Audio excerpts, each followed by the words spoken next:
অনেক রকম রাজনীতি হচ্ছে, অনেক রকম কথা হচ্ছে।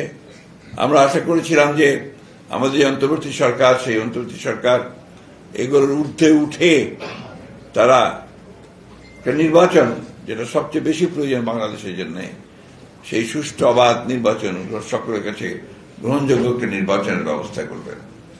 তারা চেষ্টা করছেন, নির্বাচন কমিশনও চেষ্টা করছে, কিন্তু মাঝে মাঝেই আমরা এমন কতগুলো বিষয় দেখতে পাই যে বিষয়গুলো আমাদেরকে একটু উদ্বিগ্ন করে তোলে। আপনারা জানেন যে রাষ্ট্রীয় ব্যবস্থাকে পরিবর্তনের জন্য কিছু কিছু জায়গায় একটা সংস্কার কমিশন গঠন করা হয়েছে অনেকগুলো। সেই সংস্কার কমিশনগুলো তাদের মধ্যে আলোচনা শেষ করেছেন, রাজনৈতিক দলগুলোর সঙ্গে মতামত নিয়ে তাদের আলোচনা প্রায় শেষ হয়েছে।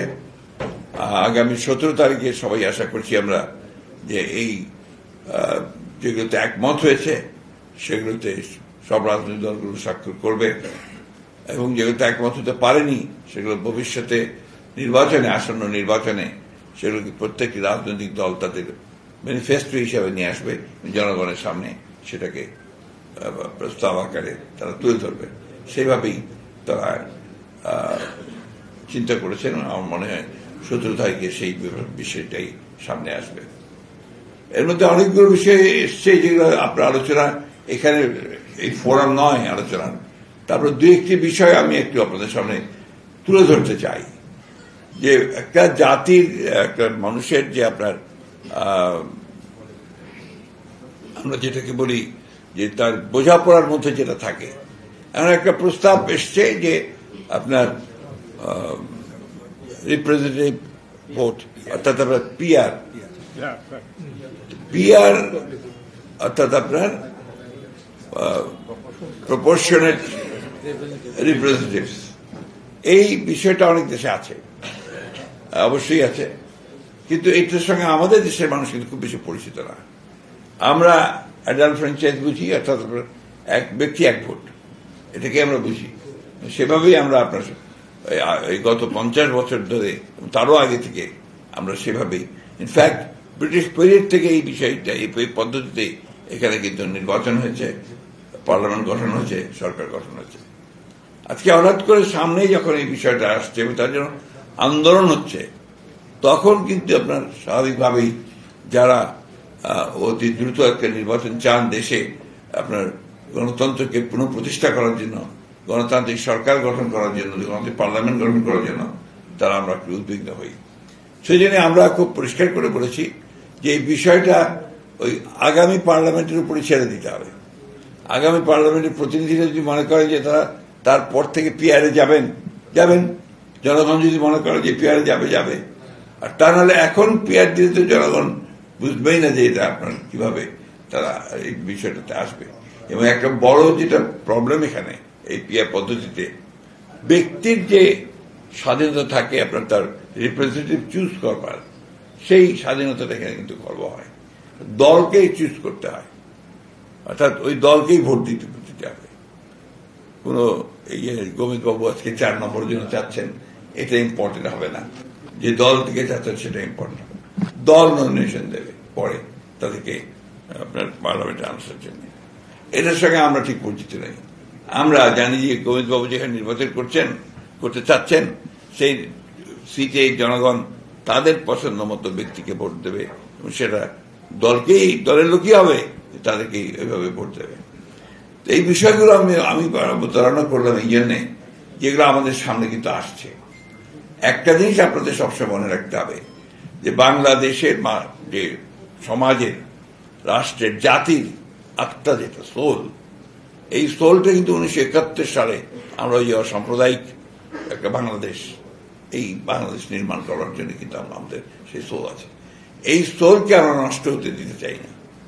আজকে যে কোনোভাবেই হোক আপনার যে একটা প্রচেষ্টা আছে যে ভিন্নভাবে চিন্তা ভাবনা করার, সেই ভিন্নভাবে চিন্তা ভাবনা করার কোনো অবকাশ এখানে আছে বলে আমরা মনে করি না।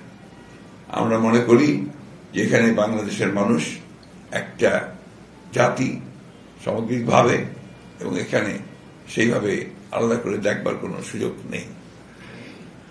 আমরা আগামী নির্বাচনে আপনাদের সহযোগিতা কামনা করছি, আপনাদের পুরো সম্প্রদায়ের, এবং আমরা মনে করি যে জন গোমেজ আপনাদের শুধু প্রতিনিধি নন বা আপনাদের প্রার্থী নন, জন গোমেজ আমাদেরও প্রতিনিধি এবং প্রার্থী।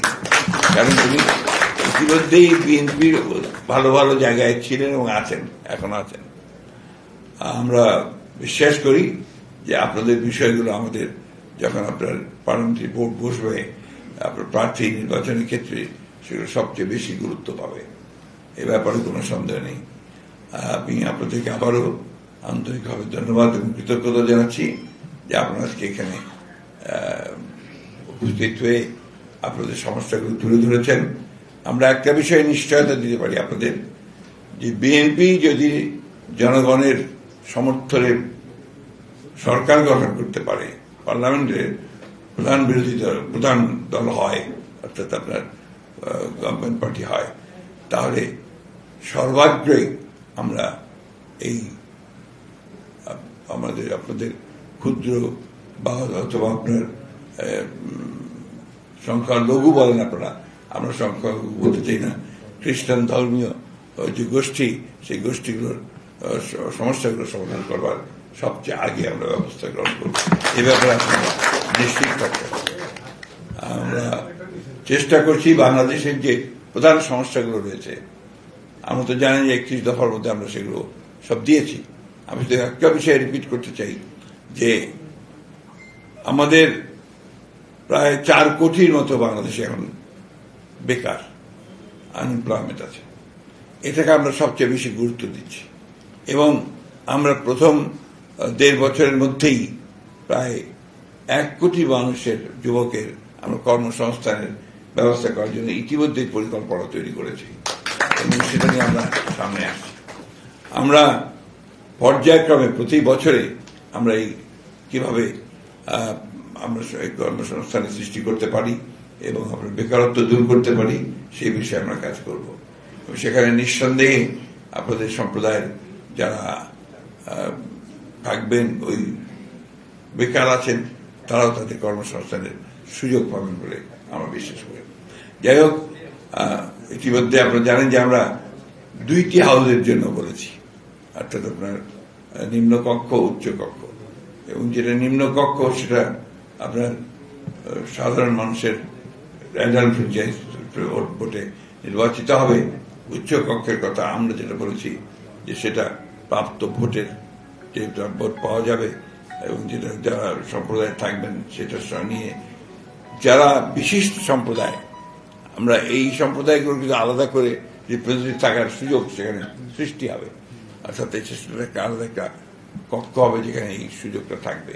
সুতরাং সেটাও আপনার একটা নতুন সুযোগ করে দেবে আপনাদের প্রতিনিধিও সেখানে থাকার জন্য বলে আমি বিশ্বাস করি। যাই হোক, আমি আজকে এই কথাগুলো বলেই আপনাদেরকে আবারও ধন্যবাদ জানিয়ে এইটুকু বলতে পারি যে আপনার গোমেজ বাবুর ব্যাপারটা পার্টিতে অবশ্যই বিবেচনায় সর্বোচ্চ স্থান পাবে। ধন্যবাদ আপনাদের সকলকে।